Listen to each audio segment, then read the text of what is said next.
आमची गुरुदेवता कलावती माता, आमची गुरुदेवता कलावती माता. धन्य श्री हरी मंदिर, धन्य श्री हरी मंदिर, धन्य श्री हरी मंदिर आनंद भुवन. धन्य श्री हरी मंदिर, धन्य श्री हरी मंदिर, धन्य श्री हरी मंदिर आनंद भुवन. श्री सद्गुरुनाथ महाराज की जय. बेळगाव निवासी परमपूज्य श्री कलावती देवी यांच्या जीवनचरित्रावर आधारित पॉडकास्ट मालिकेतील आजच्या भागात मी गौरी गोठिवरेकर तुम्हा सर्वांचं अगदी मनापासून स्वागत करते. परमपूज्याईंचं जीवन कार्य, त्यांनी केलेला बोध हे आपण या पॉडकास्ट मालिकेत पाहत आहोत. मागच्या भागामध्ये आपल्यासोबत बेळगावचे श्री गुरुनाथ कुलकर्णी अर्थात गुरुनाथ दादा हे होते. त्यांच्याकडूनच अधिक ऐकण्यासाठी आज आपण त्यांना पुन्हा आमंत्रित केलंय. नमस्कार दादा. नमस्कार ताई. या भागामध्ये तुमचं अगदी मनापासून स्वागत. आईंच्याबद्दल अजून आठवणी ऐकण्यासाठी आम्ही उत्सुक आहोत. आईंचे अनुभव तर आम्ही ऐकतच असतो, पण सिद्धारूढ वैभव या आईंच्या प्रकाशनात एक असा उल्लेख आहे, म्हणजे मी वाचला तर ते मला जरा उलगडून सांगावा की आलेला अनुभव म्हणजे काय, तर स्वभावात झालेला बदल हा महत्त्वाचा आहे. तर आईंच्या म्हणजे सहवासात राहिलेल्या व्यक्ती आणि त्यांचे आधीचे स्वभाव आणि झालेला बदल असं काही तुम्ही प्रत्यक्ष पाहिलंय का, तर ते आम्हाला सांगा ना. स्वभाव हे कसे निर्माण होतात हे पहिला आधी बघायला पाहिजे की आम्ही 84 लक्ष योनीतलं वासनापुंज आमच्या अंतःकरणामध्ये भरून घेऊन आलेलो आहोत. कोणत्या कोणत्या वासना केव्हा केव्हा संस्कारित होतात सांगता येत नाही. आणि ज्या वेळेला त्या वासना संस्कारित होतात त्या स्वभावात कन्वर्ट होतात. आता उदाहरणार्थ, तुमच्याकडे दूध आहे, त्याला दही लावला तर संस्कार झाला, ते कन्वर्ट झालं, दह्यामध्ये कन्वर्ट झालं, ह्याला म्हणतात संस्कार. माझ्या अंतःकरणामध्ये कुठले तरी आशा आहेत, ते वासना त्या दृष्टिकोनानं जात असतात, पण काही वासना असे पकडून ठेवतात आणि ते माझा स्वभाव बनते. आणि सद्गुरूंच्याकडे कशाला जायचं, तर आमची दुर्वासना नष्ट करून घेऊन सद्वासना वाटून घेण्यासाठी आणि कुसंस्काराने बाहेर पडून सुसंस्काराने युक्त होण्यासाठी आणि जे काय स्वभाव होऊन बसलेला आहे त्या स्वभावाला सद्गुरूचरणे अर्पण करण्याची बुद्धी निर्माण होण्यासाठी. स्वभावात बदल होते का असं तुम्ही विचारता.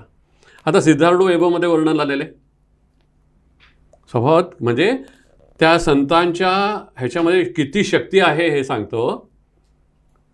सिद्धारूढ महाराज त्यांचे एक शिष्य आहेत, त्यांना कबीरदास असं नाव ठेवलेलं आहे. ती व्यक्ती हैदराबादच्या निजामाच्या बहिणीचा मुलगा, त्याचं एवढं मोठं लांब लचक नाव आहे आणि त्याला ऑल ओव्हर इंडिया फिरायची हौस पडली. एका 15-20 लोकांना फ्रेंड्सना घेऊन गडगंज पैसा ठेवून घेऊन तो गावाला फिरायला लागला. फिरत फिरत फिरत बळ्ळारी क्रॉस करून राहायला ते बळ्ळारीला होते. क्रॉस करून हुबळीला आले आणि जायचं कुठेही आणि तिकडं मोठं धर्मशाळा पकडायचं मुसलमान जातीने आणि हे इकडं बघण्यासारखं काय आहे असं विचारायचं. मग अमुक आहे तमुक आहे असं सांगितल्यानंतर तिथे हुबळीला विचारला काय बघण्यासारखं आहे.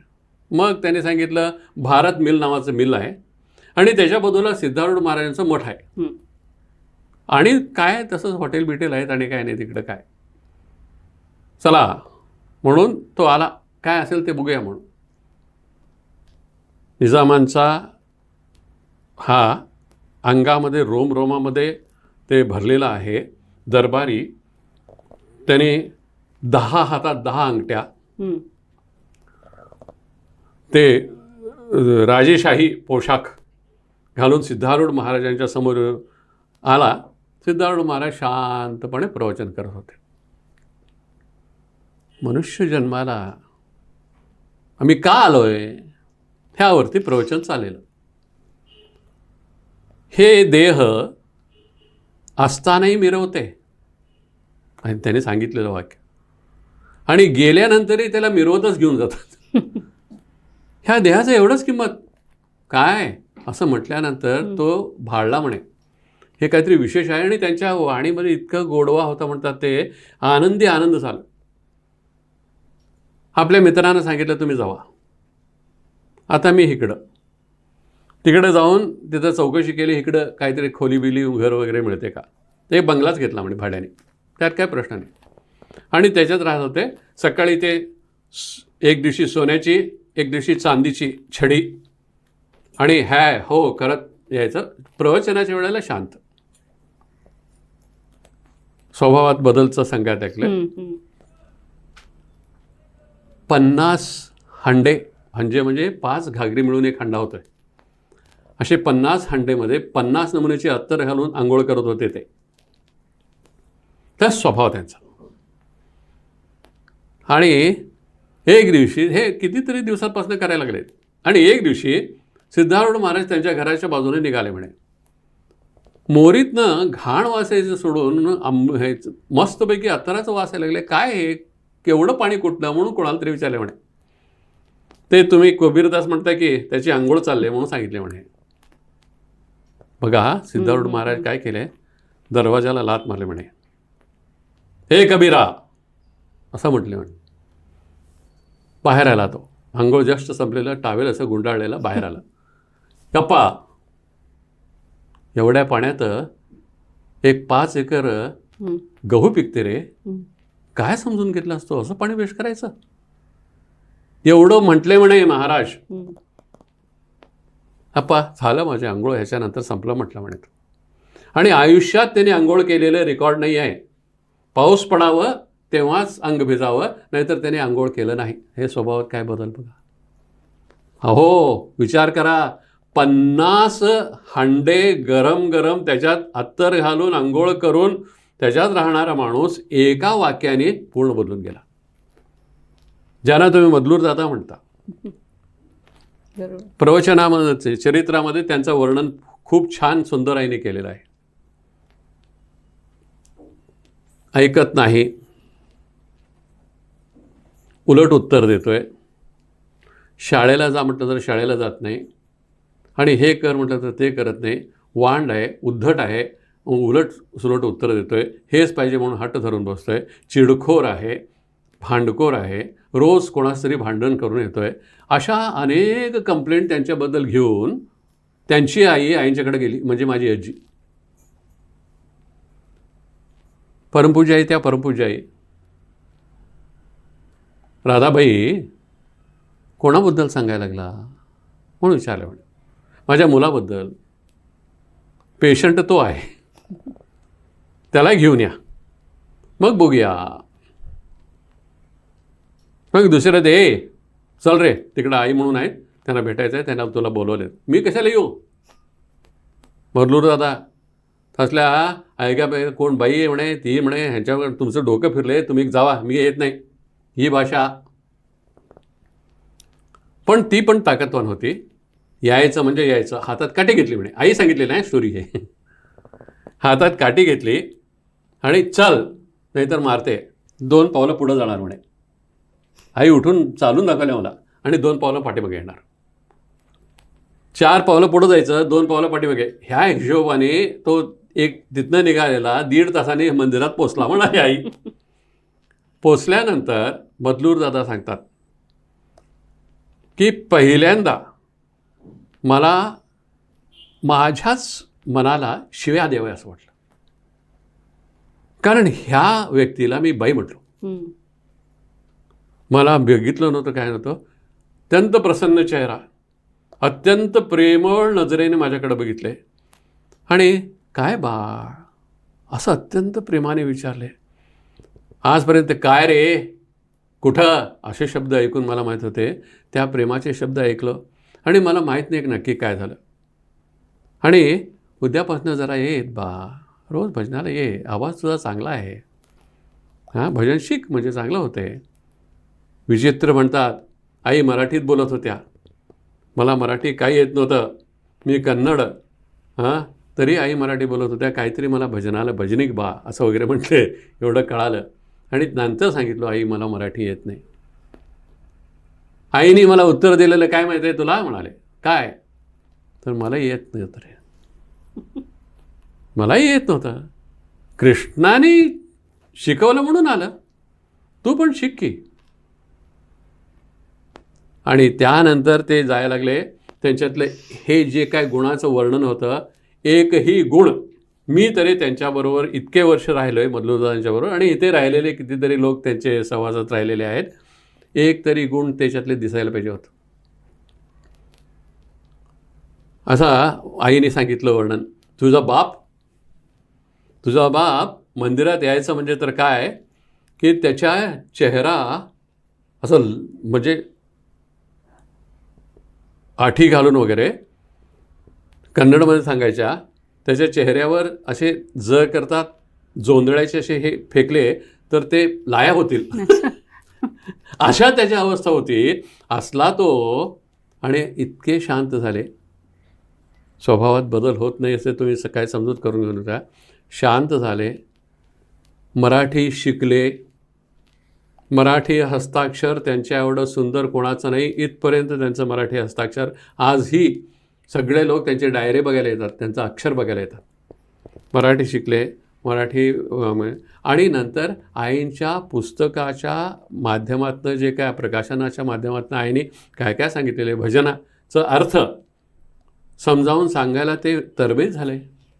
ह्या सगळ्या स्वभावात फरक पडला. ज्यांना श्रीमंतीची अशी झळ होती ते तुम्हाला विश्वास बसणार नाही, शेवटी तरी त्यांच्या खिशात 1 रुपया नसायचं. आणि मला महिन्याला एकदा बोलवायचे, बोलव त्याला, ते आपल्या खोलीत बसलेले असायचे, मी जायचं, हां काय, एक 50 रुपये दे रे, कटिंग करून घेऊन येतो. हे काय सांगायला लागले, हे अशी त्यांची परिस्थिती शेवटी झाली. आनंद काय, त्याच्यात काय फरक नाही. पण हरिमंदिरात सेवेला जात असताना गेट असं उघडले, गेट उघडलेलं लक्षण बघून आई तिथनं सांगत होत्या, पैसे नाहीत काय रे बाळा खिशात पैसे नाही तर ह्यांच्या चेहऱ्यात फरक पडतोय, असं त्यांचं म्हणणं होतं. त्या दिवशी पैसे नव्हते तर ह्याच्या चेहऱ्यात असं झालेलं होतं, म्हणून इतका फरक त्यांच्यात पडला. त्यांचं कशाला, माझंच बघा की मी त्यांचाच मुलगा, हां माझं काही कमी हंडपणा नव्हता, हां शाळेत काय हुशार नाही.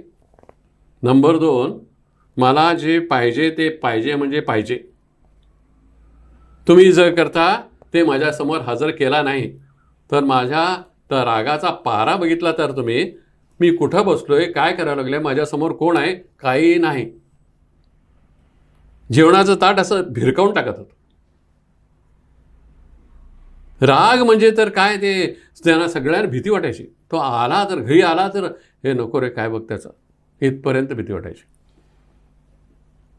काही एक आयटेम काहीतरी मला वाटते कॅरम बोर्ड, आमच्या घरच्या बाजूला त्यांच्या घरी कॅरम बोर्ड होतं.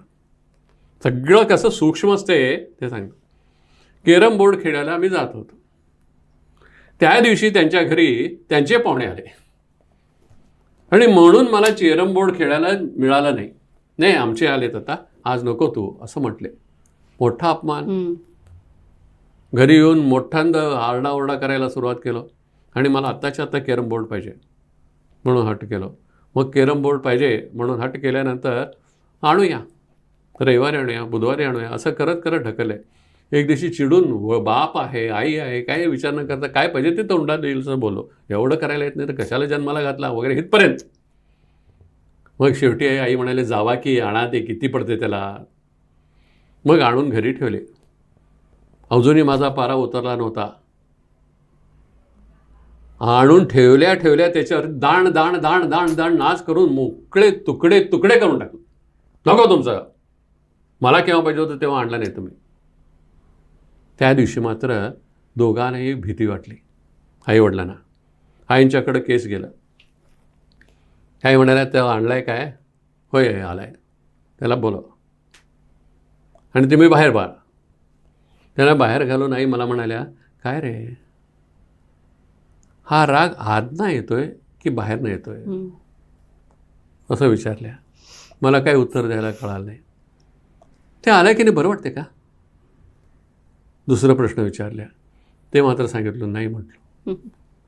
आणि ते उतरायला 1 मिनिटात उतरते काय असं विचारलं. नाही म्हटलं. 2 काय, किती दिवस लागेल काय सांगता येत नाही.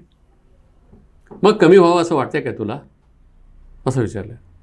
तेव्हा मात्र मी खरंच ते सीन जे काय मी कॅरम बोर्ड मोडलेलो ना, ते डोक्यात फारच मला त्रास केलेला. होय आहे, पण माझ्या कंट्रोलमध्ये नाही असं मला कळेल. मी एक उपाय सांगते, करशील काय? बालोपासना काढल्या. आई माझ्याकडं आहे. कारण बालोपासना आमच्याकडं हे घे, उद्यापासनं हे बालोपासना म्हणायचं. नंबर 2, जेव्हा जेव्हा तुला राग येते त्यावेळेला माझा फोटो तुमच्या घरी आहे ना, त्याच्यासमोर बैस आणि माझ्या डोळ्यात डोळे घालून असं बघत बैस.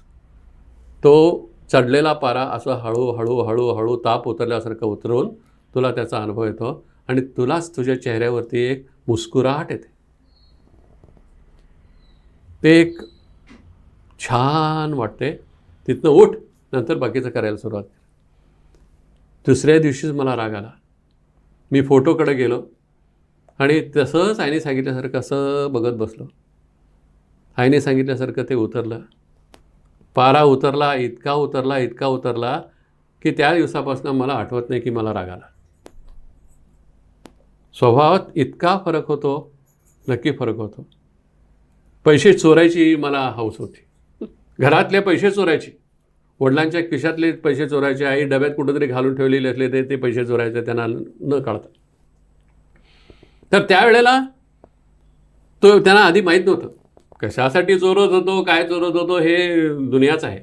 पण चोरत होतो. मग एक दिवशी त्या आईनं कळालं, माझ्या आईला. गेलं परत कंप्लेंट. आई म्हणाल्या, काय बाबा, कशाला पैसे पाहिजे?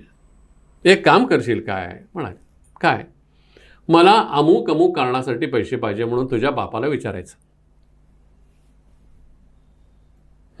आणि दिला नाही तर माझ्याकडे येऊन सांगायचं. कंप्लेंट काढायचे नाही. दुसऱ्यांच्या खिशातले, दुसऱ्या ठिकाणी ठेवलेले पैसे चोरणे हे त्याला चोर म्हणतात. त्याला पोलीस घेऊन जातात. ते नरकाचं द्वार उघडं होते. त्याच्या एवढं पाप कुठलंही नाही. अजिबात करायचं नाही. तुला शाळेत असलं काय शिकवले नाहीत काय? म्हणाल्या. आणि म्हणाल्या, असं करायला जाऊ नकोस हां. तो तुझा बाप दिला नाही तर माझ्याकडे ये म्हणाल्या. ह्या वाक्याने माझं जे काही पैशाचं जे आतमध्ये एक मोह बसलेलं होतं, तुम्हाला विश्वास बसणार नाही. मी मॅट्रिक पास झालो. कॉलेजला जायचं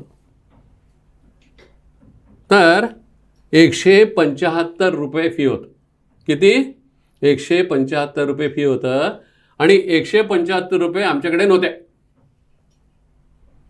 आमच्या वडिलांच्याकडेही नव्हते, कोणाकडेही नव्हते. आणि मी म्हणालो, आईंची इच्छा, आईने सांगितलं मला सांग म्हणून. मी म्हणतो, आई बघा घालणार तर घाला म्हणून गप्प बसून मी माझ्यापुरतं बालोपासना म्हणायचं, भजन नाला जायचं. दुसऱ्या दिवशी माझ्या वडिलांच्या एका परममित्राने घरी येऊन, काय रे तुझा मुलगा फर्स्ट क्लासमध्ये आला म्हणे, हे घे म्हणून 500 रुपये देऊन गेले. काय संबंध आहे हां? आणि त्यानंतर संपूर्ण एज्युकेशन माझं आईने चालू दिलं. पैसे अजिबात नसतानासुद्धा आनंदात मला ठेवले. हे महत्त्वाचं आहे. आणि इतका स्वभावात फरक पडतो, खूप फरक पडतो, खूप फरक पडतो. त्यात काय प्रश्नच नाही. आणि ते फरक पडल्यामुळं तुम्हाला सद्गुरूंचं लक्षण काय आहे, त्यांना आम्हाला काय सांगायचं आहे, ह्या गोष्टीकडं आमचं लक्ष द्यायला सुरुवात होते. नाहीतर त्याच्याबरोबर तुम्ही करायला लागला तर फार कठीण आहे. संतांच्या वाक्यात किती शक्ती आहे म्हणजे, आणि सहवासात हे आता तुम्ही सांगितलं त्याच्यावरनं लक्षात आलं. आणि देव देतो तो कोणत्याही रूपात येऊन देतो, म्हणजे देवाच्या रूपात येत नाही तर कोणाच्या तरी रूपाने येऊन आमची गरज भागवतो. नक्की नक्की नक्की. आणि मगाशी तुम्ही बालोपासनेचा उल्लेख केला, आता सिद्धार्थ वैभव तर माहिती आहे, मग आईंची अशी काय इतर प्रकाशन आहेत, म्हणजे संत वाङ्मय अतिशय वंदनीय आहे, तर हे जरा सांगा ना, म्हणजे विस्तृतपणे की काय काय आहेत आणि काय काय, म्हणजे त्याच्यातून काय ना काय आम्हाला सांगायचं आहे. आईनामी अवतारी संत, मिशनरी संत, आणि आईने नित्योपासनेमध्ये एक वाक्य लिहिलं आहे, बोध करीती, साधन करविती, प्रेम भक्ती वाढविती संत, निर्विकार बनविती, अहर्निशी सुखसागरी बुडविती संत. ही संतांची व्याख्या. म्हणून पहिला बोध करतात की तुम्ही कसं वागायला पाहिजे, काय करायला पाहिजे, उपासनेला यायला पाहिजे, प्रार्थना करायला पाहिजे. साधन करविती, आमच्याकडनं ते साधन करून घेतात, म्हणून 3 वेळाला उपासना ठेवले आणि आम्हाला त्या साधनेमध्ये गुंतवून ठेवले. आज इकडं आलो आहे मी, इथं बाजूलाच त्या राम मंदिरामध्ये इतकं सुंदर भजन चाललेलं आहे आणि इतके लोक बनलेले आहेत, ते कशामुळं बा तर आम्हाला साधन करविती. आणि त्यानंतर प्रेमभक्ती वाढविती, आमच्या अंतःकरणामध्ये प्रेम, खरं प्रेमाच्या दुसरी बाजू भक्ती आहे. खरं प्रेम म्हणजे संसारावरती खरं प्रेम, निष्काम प्रेम करणे, आणि भक्ती म्हणजे परमेश्वरावरती निष्काम प्रेम करणे. प्रेमभक्ती वाढविती संत, निर्विकार बनविती, तुझ्या अंतःकरणामध्ये विकार कधीच उत्पन्न होणार नाही असं करून सोडती संत. निर्विकार बनविती, अहर्निशी सुखसागरी बुडविती. एवढं त्यांचं डेफिनेशन असताना संत वाङ्मय अतिशय आवश्यक आहे. आईना काय वाटलं, आधी आईने भजन सुरू केलं. भजन कसं सुरू केलं तर सगळ्यांनी बसायचं, आपण म्हणायच्या त्यांच्याबरोबर आम्ही म्हणायचं, पुस्तक काही नव्हतं, आणि सगळं म्हणायचं बाहेर थोड्या दिवसात व्हायचं, आणि आई रोज एक नवीन अभंग शिकवायच्या असं वगैरे. आणि कोणतरी म्हटलं आई एक पुस्तक काढलेलं बरं. मग त्या पुस्तकाला आईने परमार्थ मार्ग प्रदीप ह्या नावाने नाव ठेवलं आणि ते पुस्तक काढलं.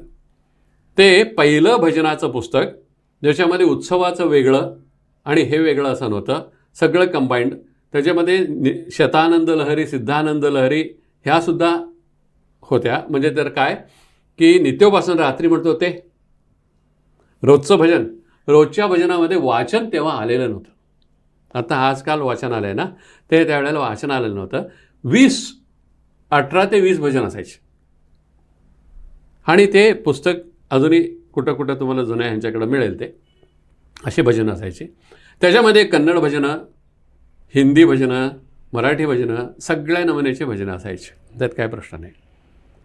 आणि त्यानंतर ते पुस्तक झाल्यानंतर, सगळ्यांना मिळाल्यानंतर त्याचा आनंद वेगळाच व्हायला लागला. आणि त्या वेळेला आईना 2 गोष्टीसाठी प्रकाशन करायची इच्छा झाली. एक की आत्ताच्या ह्या युवा पिढीला आमच्या संस्कृतीबद्दल समजावून देणे आवश्यक आहे. आणि ते समजून देण्यासाठी माझ्याकडं सगळं युवा पिढी येऊन बसत नाही. मी सांगते, रोज कथा एक सांगते, युवा पिढी येऊन बसत नाही. त्यांच्यापर्यंत पोहोचवण्यासाठी प्रकाशनाशिवाय दुसरं गत्यंतर नाही. असं म्हणून त्याने परमार्थ मार्गदर्शन हे दुसरंच त्याने प्रिंट करायचं ठरवलं. तोपर्यंत एकच भजनाचं पुस्तक, परमार्थ. रोज भजन कसं करायचं, रात्री नित्योपासना असायची, पण त्याच्यातच होते. शतानंद लहरी, सिद्धानंद लहरी असे 2 भाग होते. शतानंद लहरी म्हणायचं, ते 6 दिवस होते, 7व्या दिवशी भजन सोमवारी, असं ते सगळं होतं. आणि त्याच्यामध्ये संतवाणी वगैरे होते. आणि त्यानंतर सगळ्यांना हे प्रकाशन पोचायला पाहिजे. मी काल कोणाला तरी सांगत होतो की अशिक्षित लोकांना सांगून पडते, पण सुशिक्षित लोकांना तुम्ही सांगितला रेकॉर्ड कुठं आहे म्हणतात. मग ते रेकॉर्ड एस्टॅब्लिश करण्याचे त्यांना आवश्यक पडलं. आणि फार लोकांचे काय काय वेगळे वेगळे अर्थ निघायला लागले. काय त्यांना काहीच माहीत नाही. हरिश्चंद्र राजाची कथा माहीत नाही, ह्याचं कथा माहीत नाही, येशू ख्रिस्त म्हणजे कोण माहीत नाही. हे अशा सगळ्या त्यांना फार त्रास वाटला. आणि त्यांनी एक ग्रुप तयार केला. स्वतःच लिहायच्या. अभंग म्हणा, भजन म्हणा, सगळे तर त्यांनी घरभर लिहून ठेवायचं. सकाळी जायच्या तर कोळशाने खाली इकडं लिहून ठेवायच्या. दुसऱ्या दिवशी कोण जाते पहिला त्याने कागदावरती ते उतरून घ्यायचं. ते पुसायचं नाही. आणि आईंच्या समोर ते असं असं असं असं वाचून दाखवायचं. वाचून दाखवल्यानंतर आई डोळे मिटून बसणार. मग ह्याला 1 नंबर दे, ह्याला 2 नंबर दे, ह्याला 3 नंबर दे, ह्याला 4 नंबर दे, ह्याला 7 नंबर दे, असं त्या कडव्याचा नंबर त्या देत होत्या. असं करून ते कथा लिहित होत्या. सगळं तसं असंच त्यांनी केलेलं आहे. एकदा त्यांची मेमरी पॉवर इतकी स्ट्रॉंग होती की एकदा त्यांनी कुठलंही वाचलं किंवा वाचून घेतलं तर 10 वर्षांनी त्याच्याच्या तसंच सांगू शकतो. त्यात काय प्रश्न नाही. म्हणून ह्या सगळ्या त्यांच्या मेमरीतनं बाहेर पडल्या. त्या कीर्तन सेवा करत होत्या म्हणून त्यांच्याकडं स्टॉक भरपूर होता आणि त्याने ते सगळं आम्हाला पोचवायचं जबाबदारी घेतल्या. मुंबईकर म्हणाले की आम्हाला आई हे सगळं तुम्ही सांगता करायला होत नाही. सकाळी ह्या वेळेला निघतो, ह्या वेळेला येतो, कसं व्हायचं. मग आईने विचारलं ट्रेनमध्ये किती वेळ असता, प्रवासात किती वेळ असता. मग त्यावेळेला तुम्हाला 1 तासाच असता, अर्धा तास असता, तर अर्धा तासाचं काहीतरी तुम्हाला दिलं तर करता की नाही. करतो म्हटल्यानंतर नित्योपासना केले. खिशात ठेवून घेण्याच्या साईजचं. मोठं नाही, बालोपासनासुद्धा मुलं आहेत नाही आम्ही, खिशात ठेवून घ्यायला नाही यायचं, दडूदड पळत यायचं म्हणून ते लहान. ते एका फॉर्ममध्ये बसायला पाहिजे. दुसरं फॉर्म नाही त्याला. आणि ते कोणतंही पुस्तक आईंचं आणि एक अपेक्षित काय की पूर्ण असं उघडायला पाहिजे. शिवण वगैरे केलं की नाही असं पकडते ते. बालोपासून उघडा पूर्ण उघडते ते. मध्ये त्याला पिन न मारता असं कसं करायला येते. असं म्हटल्यावर शिलाई मारायला सांगितलं. आमच्या घरी काय नाही म्हटलं तरी रोज मी 1000 बालोपासना शिवून देत होतो. ती सेवा होती मला. असंच त्या सगळ्या सेवा करत होतं. तर अशा त्या सेवे करत असताना बालोपासना नंतर आला. पहिला परमार्थ मार्गदर्शन सगळे आले. संतमेळा प्रत्येक पुस्तक पब्लिश झाल्यानंतर आईंच्या हाताने सगळ्यांना दिले. त्याच्यापैकी आम्ही पण एक. पण आई व्यवहार चतुर होत्या आणि पुस्तक घ्यायचं असेल तर पैसे देऊन घ्यायचं. 1च रुपये असायचे, 2 रुपये. आजही तेवढेच आहेत त्यांचे चार्ज, पण ते देऊन घ्यायला पाहिजे तुमची वृत्ती. आई हात धुवून द्यायच्या, हातातनं द्यायच्या. हे घे. झालं. ते झाल्यानंतर कोणाला तरी रामायण आणि महाभारत माहीत नाही म्हणून कळालं. मग त्याच्यासाठी आईने दुसरं पुस्तक लिहिले, कथासुमनहार.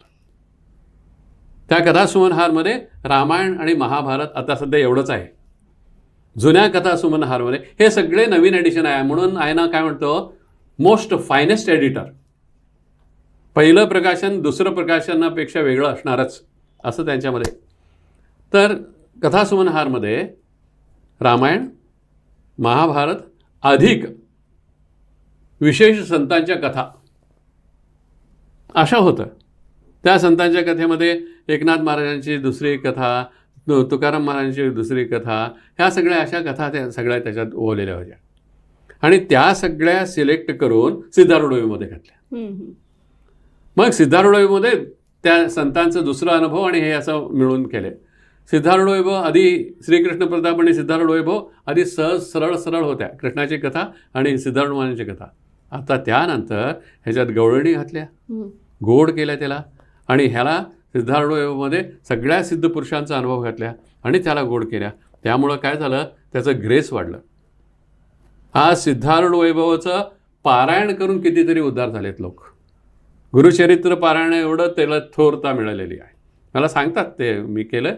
आज कुठं आहे ते सगळे गुरु सिद्धारूढ वैभव पारायण करूनच हे झालेले म्हणून सांगतात. तर त्यांच्या एक बोध वचनमाला असं काही प्रकाशन केलेलं तुम्हाला कोणी बघितलं नसेल आता. आणि ते एकदम बंद केले आहे. आधीचं भजनाचं पुस्तक नित्योपासना म्हणून जे काय सुरू केले, आता रोजच्या भजनाचं वेगळं आणि उत्सवाचं वेगळं. आता हरिप्रेम लहरी उत्सवाचं आणि नित्योपासना रोजच्या भजनाचं परमार्थ मार्ग प्रदीपमध्ये असं करून त्याने जे काय भाग केले, पहिल्या भागात आईने मग सांगितलं काय छापले तर 10,000 25,000 असं छापायच्या.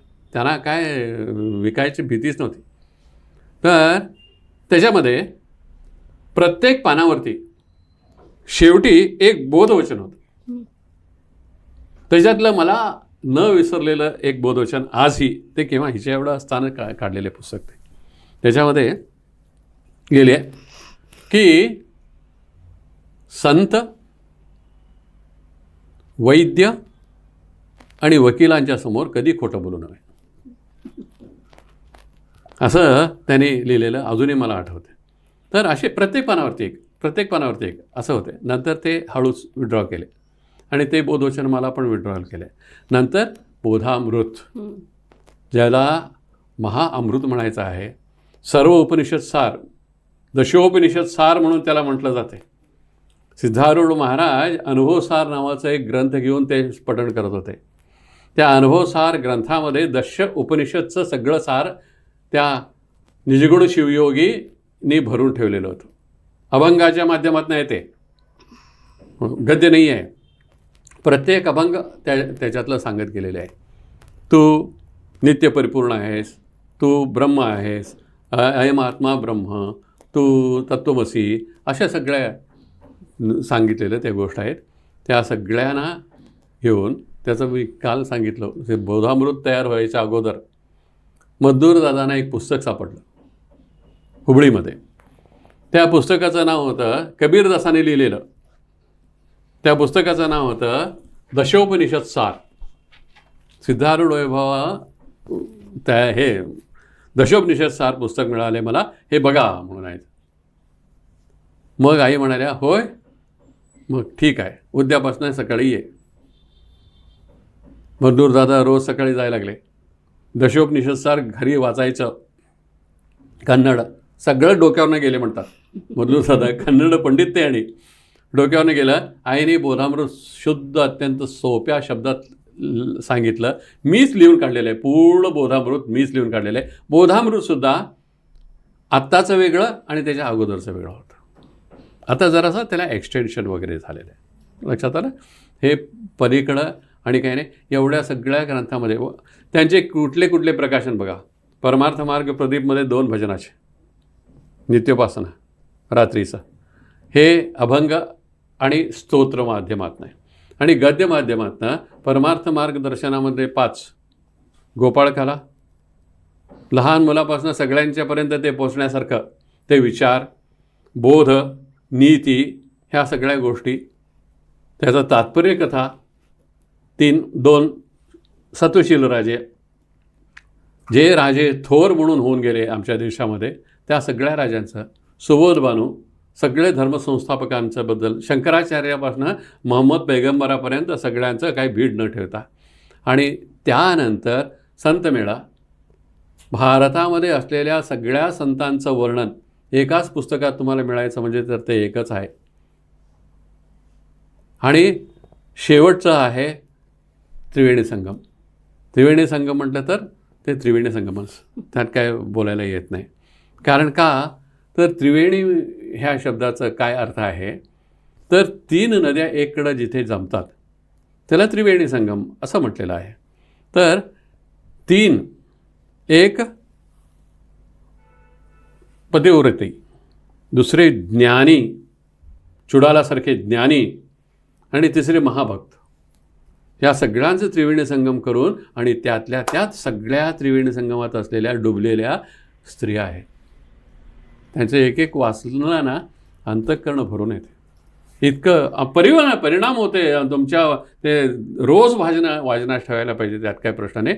ठेवलं तर आमच्याच मनामध्ये फरक पडतो आहे, ह्याच्यात प्रश्न नाही. त्यानंतर आले कथासंहार म्हणा, सिद्धारूढ वैभव म्हणा, बोधामृत म्हणा, आणि काय राहिले काय झाले एवढे सगळे त्यांनी लिहिलेलं आहे. आणि त्या प्रकाशनाचं आज मला वाटते काय नाही म्हटलं तरी एक 10 लाख प्रती छापलेले आहेत.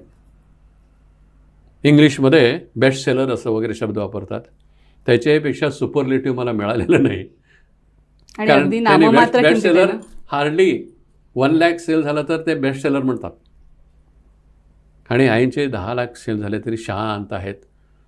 परवा मी विचारलो, एक पुस्तक जेव्हा बनत होतं मला प्रूफ करेक्शनला प्रूफ घेऊन यायला आणि काहीतरी पटदिशी लिहून देणार, इकडे हे ते ॲड करायला सांग, पहिला आणि दुसऱ्या पॅरेच्या मध्ये घालायला सांग, असं वगैरे. आणि तिकडे देऊन बघायचं. फॉर्म घड्या घालायला मला सेवा दिल्या. फॉर्म घड्या घालायचं म्हणजे कसं तर पूर्ण वाजून काढायचं म्हणे पहिला, त्याच्यामध्ये एकही मिस्टेक नाही असं झाल्यानंतर घडी घालायची.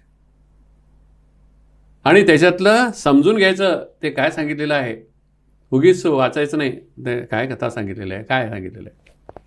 म्हणून माझे सगळे जे काही प्रकाशन आहेत फॉर्मच्या घड्यामध्येच वाचून झाले.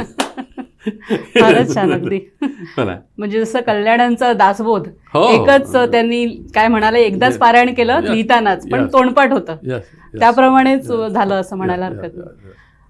ह्या अशाच गप्पा आपण पुढे चालू ठेवणार आहोत.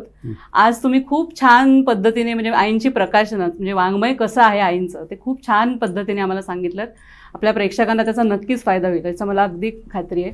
आज तुम्ही आलात आणि खूप छान अशा आईंच्या आठवणी गप्पा झाल्या आपल्या, त्याबद्दल तुमचे खूप मनापासून धन्यवाद. सगळं आईंची कृपा हो. अगदी खरंच आहे, खरंच आहे. श्री सद्गुरुनाथ महाराज की जय. प्रेक्षक हो, आपण आईंचा वर आधारित परमपूज्य आईंच्या जीवनचरित्रावर आधारित हा पॉडकास्ट मालिका बघत आहात. आजच्या भागामध्ये विशेष करून आईंची जी प्रकाशनं होती म्हणजे आईंनी त्यासाठी निर्माण करण्यासाठी घेतलेले कष्ट तर आपण ऐकलेच, पण किती उच्च दर्जाची म्हणजे आता दादांनी बोलताना आपल्याला लक्षात आलं की त्या कन्नड शिकलेल्या होत्या आणि त्या म्हणायच्या की मला मराठी येत नाही, पण त्यांचं जर आपण प्रकाशनं वाचली तर लक्षात येईल की उच्च दर्जाचं मराठी असं त्याच्यामध्ये आहे. तर आपण सर्व त्याचा नक्की लाभ घ्याल अशी मला आशा आहे. तुमच्या घराच्या जवळ जे उपासना केंद्र आहे तिथे ही सगळी प्रकाशनं उपलब्ध आहेत. तुम्ही तिथे भेट द्यावी. तिथे भजनाला तुम्ही जायला सुरुवात केली असेलच अशी मला आशा आहे. आणि ही पुस्तकंही खरेदी करावीत आणि रोज वाचनात ठेवावीत, जेणेकरून आपली प्रापंचिक तसंच पारमार्थिक उन्नतीही होईल अशी नक्की खात्री आहे. लवकरच भेटूया पुढच्या भागात. तोपर्यंत नमस्कार. श्री सद्गुरुनाथ महाराज की जय. परमपूज्य गुरुदेवता श्री कलावती माता की जय. परमपूज्य गुरुदेवता श्री कलावती माता की जय. परमपूज्य गुरुदेवता श्री कलावती माता की जय.